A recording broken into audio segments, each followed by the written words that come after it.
Quand j'ai vu les affiches du film Harcèlement dans les abribus, je me suis dit, bon allez, une paire de cuisses en plus pour attirer les gens dans les salles. Bon, examinons un peu qu'est-ce qu'ils font. C'est un couple là, visiblement, ils sont en train de faire l'amour debout. C'est normal quand on attend le bus.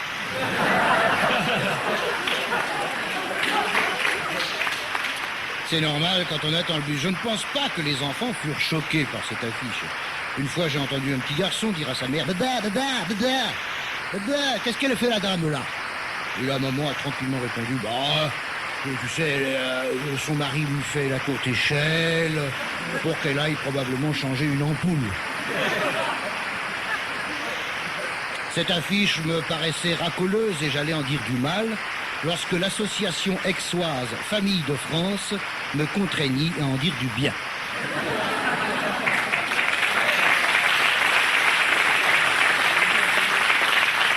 Et je me dis la chose suivante, si les Cubénis la trouvent mauvaise, c'est qu'elle est bonne. Et je m'aperçus alors, comme les Cubénis, que si je l'avais estimée racoleuse, c'était tout simplement parce que j'étais jaloux de Michael Douglas.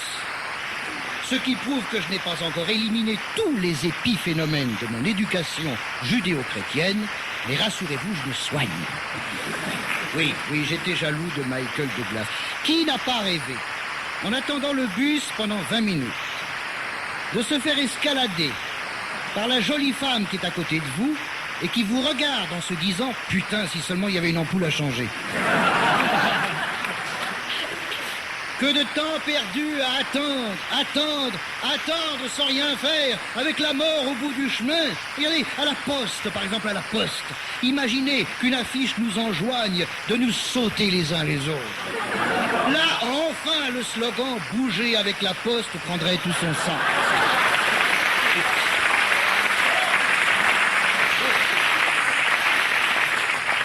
Ah donc, monsieur Yves de Pierrefeu, président de l'association Famille de France, écrivit au maire d'Aix-en-Provence pour lui conseiller le retrait de ses affiches licencieuses.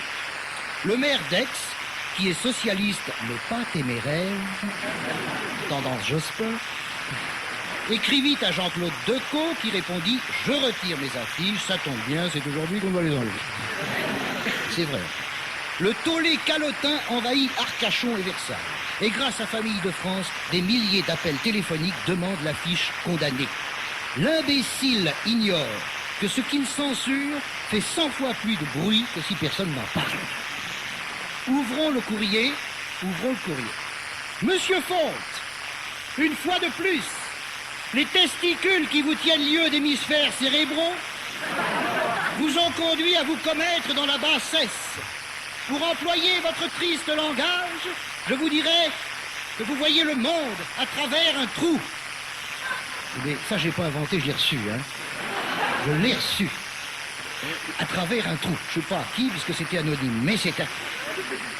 Eh bien, je reconnais volontiers que c'est vrai.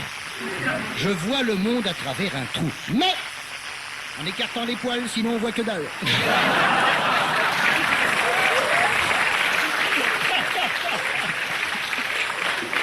Je continue à parcourir la lettre.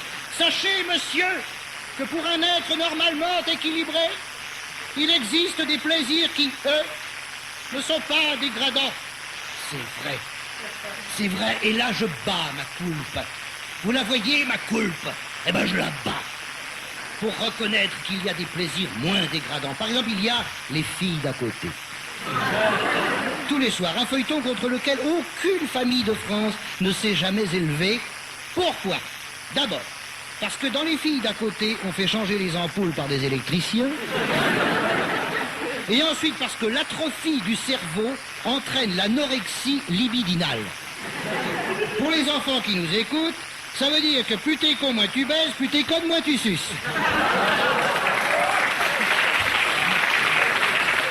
Il faut écouter parce que le feuilleton n'existe plus. Merci, Famille de France, merci. Vous m'avez poussé à aller voir ce film. Car s'il est une chose que je hais, c'est d'être harcelé par les peines à jouir. Et voilà, le coup de gueule de Patrick Fonte.